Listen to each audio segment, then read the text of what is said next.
कि mafia brothers यानी कि अतीक और अशरफ को आज ही दफनाया जाएगा। कसारी मसारी कब्रिस्तान में दोनों भाई दफनाए जाएंगे। माफिया ब्रदर्स की कब्र खुदनी शुरू हो गई है। कब्र खुदने का जो कार्य है वो शुरू हो चुका है पहले से ही। पोस्टमार्टम हालांकि अभी शुरू नहीं हुआ है, लेकिन माना जा रहा है कि पोस्टमार्टम की प्रक्रिया पूरी होने के बाद दोनों को आज ही सुपुर्द खाक किया जाएगा, आज ही दफनाया जाएगा। कसारी मसारी कब्रिस्तान वो जगह जहां पर कल लेकर भी पहुंची थी पुलिस की टीम इन दोनों को, जहां से कुछ हथियार बरामद किए गए थे। दोनों की तरफ से जानकारी दी गई थी कि कैसे कब्रिस्तान में हथियार छिपाकर रखे गए हैं। इसी कब्रिस्तान में कल असद अतीक अहमद का बेटा वो भी सुपुर्द खाक हुआ था और आज माफिया ब्रदर्स अतीक और अशरफ दोनों को यहीं पर इसी कब्रिस्तान में दफनाया जाएगा। आज ही होगी ये पूरी प्रक्रिया। कब्र खोदने की जो कार्य है कब्र खोदने का वो शुरू हो चुका है पहले से ही।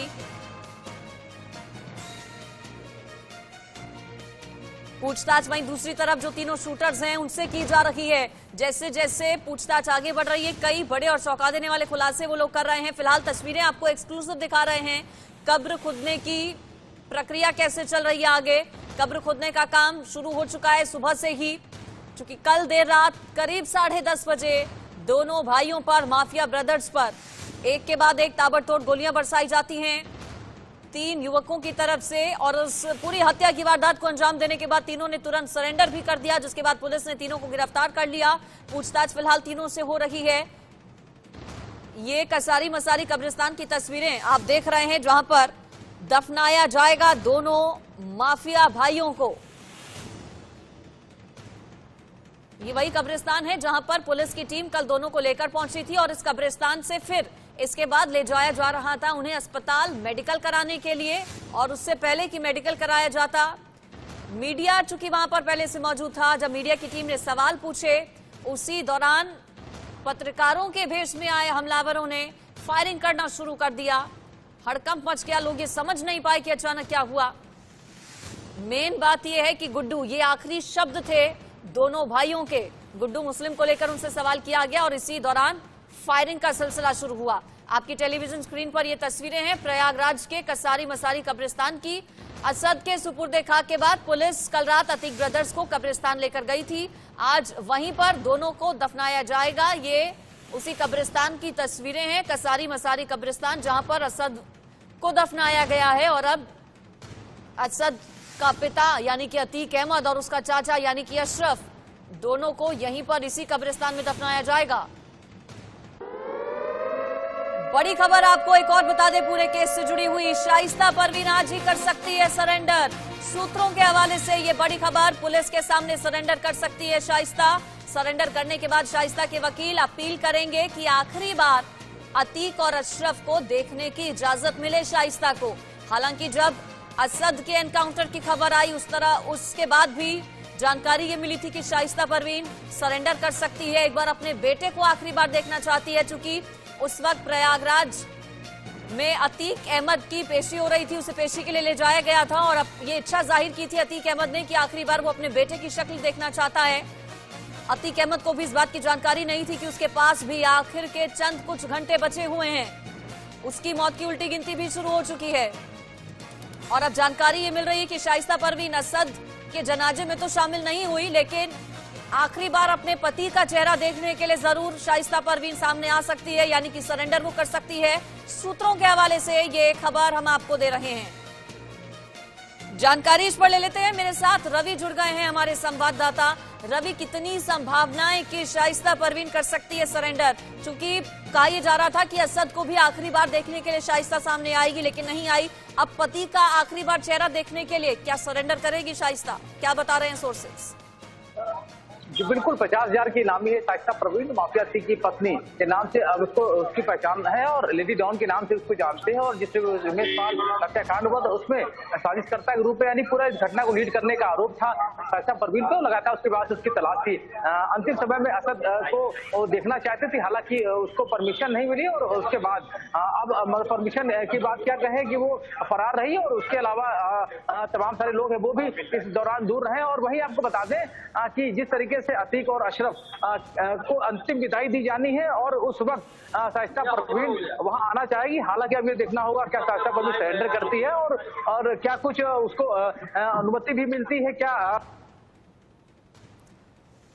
बिल्कुल, देखिए 50,000 की इनामी अंतिम विदाई के वक्त क्या शाइस्ता परवीन, सूत्र बता रहे हैं कि सरेंडर कर सकती है शाइस्ता। आज कोर्ट के सामने सरेंडर करना आज मुश्किल होगा और यही वजह की माना जा रहा है कि पुलिस के समक्ष शाइस्ता परवीन सरेंडर कर सकती है, सूत्र ऐसा बता रहे हैं। आप मेरे साथ बने रहिए। एक और बड़ी खबर अपने दर्शकों को बता देते हैं। शूटर अरुण हमीरपुर और सनी कासगंज का रहने वाला है। शूटर लवलेश तिवारी बांदा का रहने वाला है। तीनों की पहचान पहले ही कर ली गई थी। उत्तर प्रदेश के ही अलग अलग जिलों के रहने वाले ये तीनों शूटर्स, जो कि सुपारी किलर भी बताए जा रहे हैं।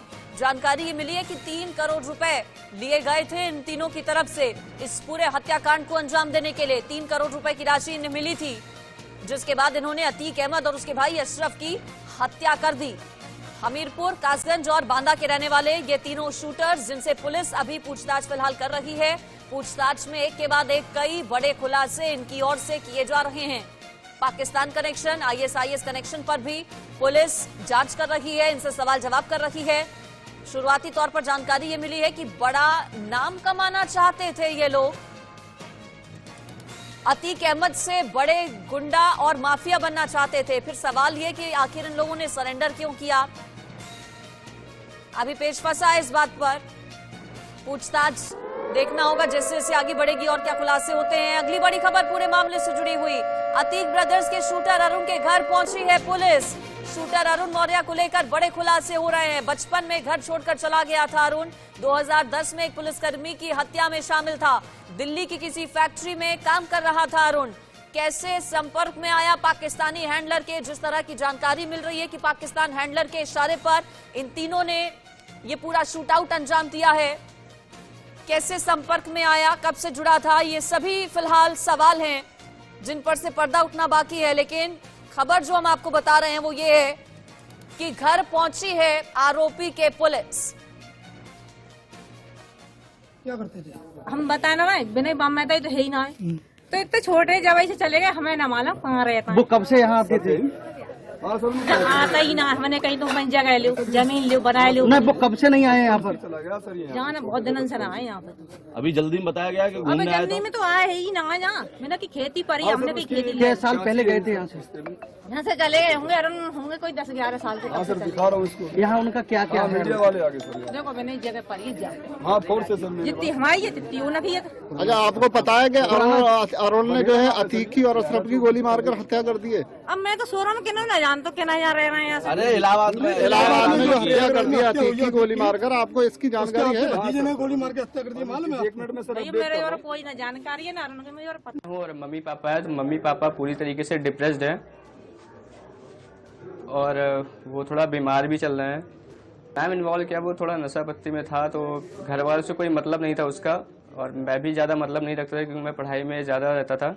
कभी कभी आया जाया करता था, कभी बताता नहीं था कि हम कहाँ जा रहे हैं और कहाँ से आ रहे हैं। कभी 1 हफ्ता, कभी 10 दिन, कभी 2-4 दिन में ही आ जाते थे। रात में यूट्यूब पे पढ़ाई कर रहा था, मेरे एग्जाम चल रहे हैं, तो पापा ने पहले मैं न्यूज़ ही देख रहा था, तो पहले मैंने न्यूज़ देखा तो मुझे बिलीव नहीं हुआ। फिर मैं सुबह मुझे पापा ने उठाया तो पापा ने कहा कि ये लवलेश है ना, तो जब मैंने उनको देखा तब मुझे बिलीव हुआ कि हाँ ये हमारे बड़े भैया हैं। तक कुछ नहीं बोलता था वो, कुछ नहीं, वो घर वालों से ज़्यादा मतलब ही नहीं रहता था। वो आता था, खाना खाता था, बस निकल जाता था या फिर घर पर थोड़ा देर रेस्ट करता था। भाई की पढ़ाई छूट चुकी है, उन्हें 12th किया था और लखनऊ से BA कर रहे थे तो फेल हो गए थे। उसके बाद उन्होंने पढ़ाई छोड़ दी थी।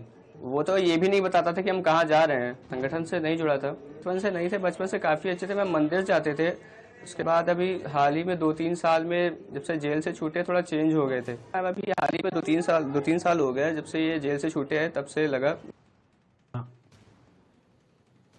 कब से प्रयागराज में रह रहा है ये? हमें नहीं मालूम। अच्छा, यहाँ पे घर में आखिरी बार कब आया था? ये 7-8 रोज, 5-6 रोज पहले था।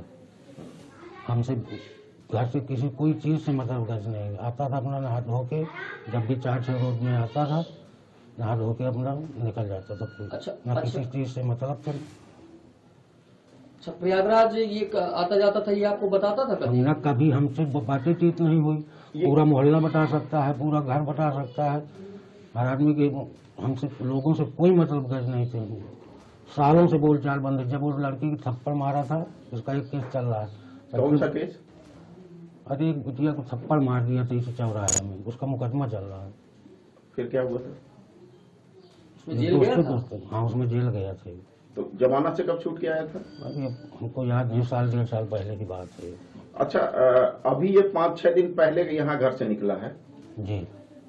क्या करता है वैसे, क्या काम है इसका? कुछ नहीं काम में नशा करता है, नशेड़ी आदमी। इसीलिए मेरे को सब लोगों ने त्याग दिया है बहुत पहले से। अच्छा, कितने भाई बहन हैं ये? 4 हैं। बहन नहीं है। ये सबसे बड़ा है? नहीं, तीसरे नंबर का है। अच्छा, ये बताइए कि अभी आपको जो ये जानकारी कैसे हुई कि कल ये भी साथ में था सोटा? टीवी देख रहे थे अभी। कुछ कहना चाहेंगे आप? क्या करेंगे हम कि जैसे उसने जो वारदात को अंजाम दिया है?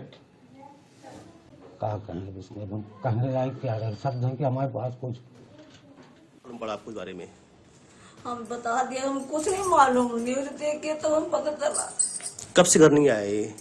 1 हफ्ता हो गया, फोन करते थे स्विच ऑफ जाता था। अच्छा, पढ़ाई लिखाई में तेज था? कोई कुछ झगड़ा करता था? इंटर पास बस। इंटर पास है। किया तो फेल हो गया। तो कभी कोई झगड़ा वगड़ा किया इसने कहीं पर जो है?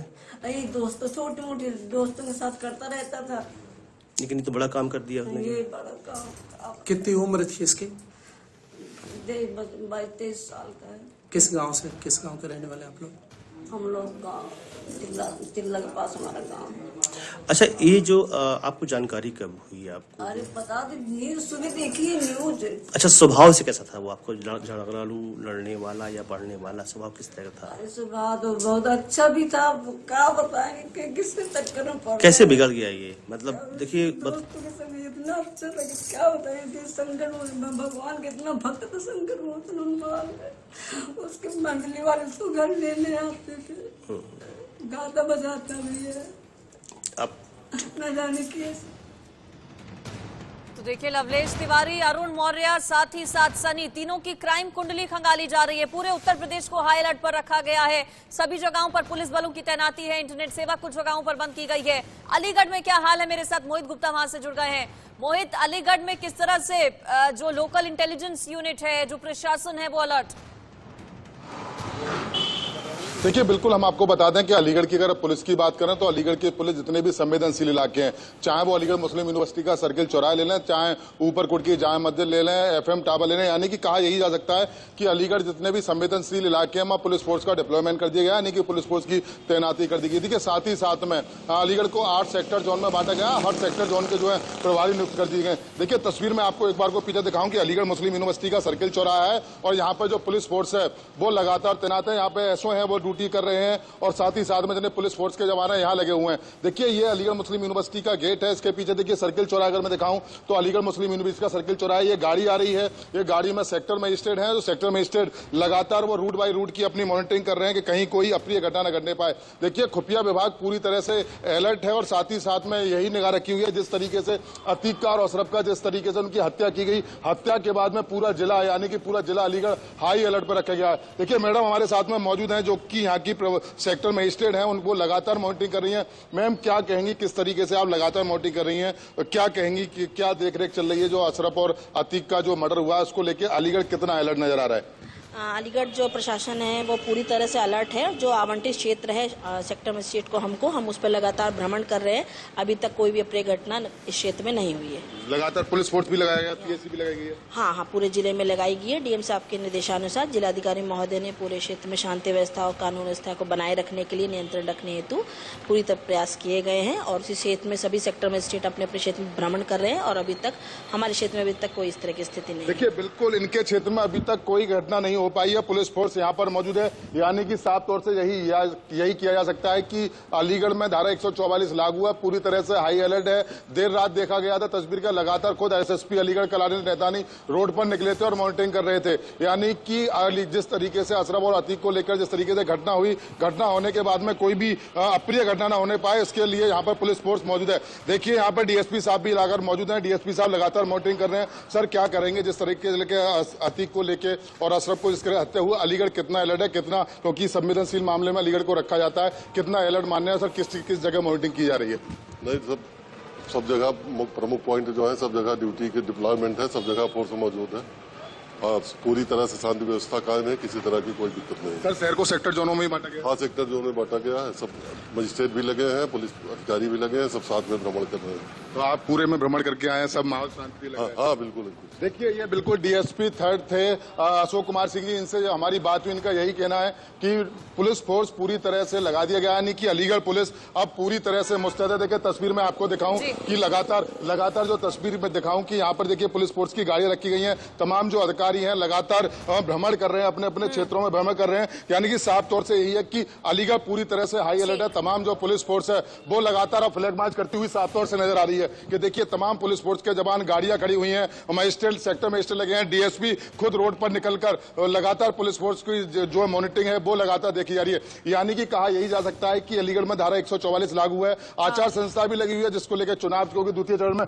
चुनाव होना, चुनाव को होने के कारण में पुलिस फोर्स लगातार तैनात है। यानी कि मामला यही है कि जिस तरीके से अलीगढ़ संवेदनशील मामला रखा जाता है, सर्किल चौराहे या अलीगढ़ मुस्लिम यूनिवर्सिटी का कहीं ना कहीं संवेदनशील और अति संवेदनशील की श्रेणी में रखा गया है, जहां पर अतिरिक्त पुलिस बलों की तैनाती अलीगढ़ की। सीधी तस्वीरें आप देख रहे हैं किस तरह से पुलिस महकमा पूरे तरीके से अब अलर्ट है। और देखिए सवाल कई सारे हैं इस पूरे हत्याकांड के बाद, कई सारे सवाल हैं जिन पर से पर्दा उठना बाकी है। और इस पूरे मामले पर इंडिया न्यूज भी पूछता है कुछ सवाल, इंडिया न्यूज के भी कुछ सवाल हैं। सवाल जो आरोपी हैं, जो 3 हमलावर हैं, उनको लेकर भी हैं, लॉ एंड ऑर्डर सिचुएशन को लेकर भी हैं। लवलेश, सनी, अरुण तीनों अलग अलग जिलों से हैं, कासगंज, हमीरपुर, बांदा, 3 जिलों से ये तीनों आरोपी आते हैं। तीनों को आपस में मिलने में कितना दरअसल समय लगा, कब से एक दूसरे को जानते थे, कैसे एक दूसरे से कनेक्ट हुए, ये बड़ा सवाल है। क्या इसके पीछे किसी बड़े गैंग का हाथ है? क्या गैंग वॉर से जुड़ा ये पूरा मामला? ये भी एक सवाल। हमला करने के बाद भागने की कोशिश क्यों नहीं की? क्यों सरेंडर तीनों ने कर दिया तुरंत मौके पर? क्या सब कुछ बड़ी प्लानिंग के तहत हुआ है? अतीक और अशरफ की रेकी आखिर किसने करवाई? चूंकि जानकारी ये मिली कि पिछले 2-3 दिन से, जब से साबरमती से लाया गया था अतीक अहमद को, अशरफ को बरेली जेल से जब से लाया गया था, तीनों रेकी कर रहे थे दोनों भाइयों की। अतीक और अशरफ राज ना उगल पाए, इसलिए क्या ये हत्या की गई है? उमेशवाल मर्डर की जांच भटकाने की कोशिश तो ये कहीं नहीं। अतीक और अशरफ के साथ जो राज चले गए वो अब आखिर कैसे खोल पाएंगे, ये एक बड़ा सवाल है। पुलिस की मौजूदगी में हमलावर नजदीक तक कैसे पहुंच गए, ये इंडिया न्यूज के सवाल हैं। इस पूरे मामले पर मुख्य सवाल हैं ये, जिनके जवाब देखना होगा आखिर कब तक मिल पाएंगे। अहमद को मेडिकल के वक्त ले जाते समय 3 युवकों ने ताबड़तोड़ फायरिंग करके अतीक अहमद और उसके भाई दोनों को गोली मार के हत्या कर दी। जो आरोपी है लवलेश तिवारी है, उसमें मुख्य आरोपी तिवारी है, ये बांदा का रहने वाला है और बांदा के लवमर गांव का, ये लवमर गांव चिल्ला थाना में पड़ता है, वहां का मूल निवासी है और फिलहाल बांदा के क्योटरा मोहल्ले में रहता है, अपने परिवार के साथ रहता था। हालांकि बताया जाता है कि इसके पर बताया कि वो इंटर तक पढ़ाई करने के बाद पढ़ाई उसने छोड़ दी और उसके बाद वो पढ़ाई नहीं की, उसके बाद वो लखनऊ चला गया। उसके बाद से उसकी गतिविधियां कुछ ठीक नहीं रही। अभी जो 4 साल पहले एक लड़की के मामले में जो है मारपीट की थी और छेड़छाड़ के मामले में वो जेल गया था और 1.5 साल तक जेल पे रहा। उसके बाद जो जेल से बाहर आया और फिलहाल जमानत पर है। ये बहुत दिन तक बजरंग दल का सदस्य रहा है और बजरंग दल सदस्य में जो है ये तमाम से रहा है। परिवार से बात की तो परिवार इनकी गतिविधियों से खुश नहीं रहा है और जो वर्तमान गतिविधि उससे भी खुश नहीं है। तो कह सकते हैं कि ये शुरू से एक अच्छा बंदा नहीं रहा है और लगातार जो है हरकतें करता रहा है। हम दिखाते हैं इस मकान को, ये जो पीछे देख सकते हैं, इसी मकान में लवलेश तिवारी रहता रहा से।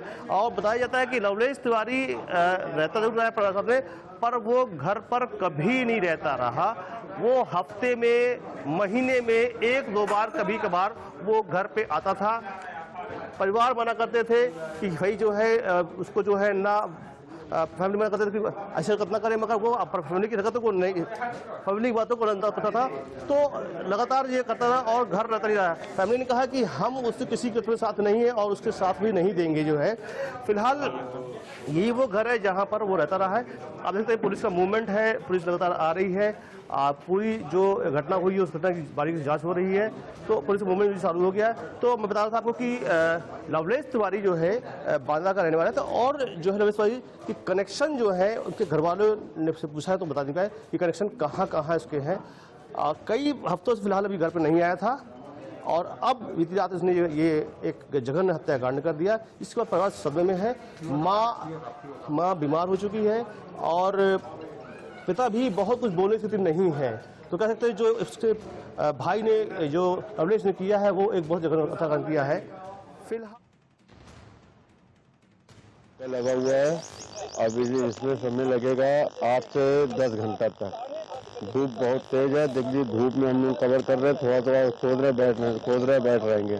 और उनसे जो मोहल्ले के थे उनसे बोला कि कुछ टेंट लगवा दीजिए। तो अभी तक हम लोगों के पास किसकी कवर कूद रही है? ये अतीक संसद की है, ये अशरफ की है। कितनी बड़ी कवर है? मैडम कितने लोगों की टीम का पैनल है? आप भी इस पैनल में है ना? हाँ, क्या नाम है? मेरा नाम डॉक्टर दीपक तिवारी है। ठीक है, टोटल कितने पैनल हैं और क्या कितने बजे पोस्टमार्टम शुरू होगा? हाँ, कितने लोगों का पैनल है जी? जैसा कि लिस्ट में जो नाम है उसमें अभी हो सकता है कि बढ़ भी सकते हैं लोग, लेकिन जो लिस्ट पहले से हर महीने लिस्ट बन जाती है,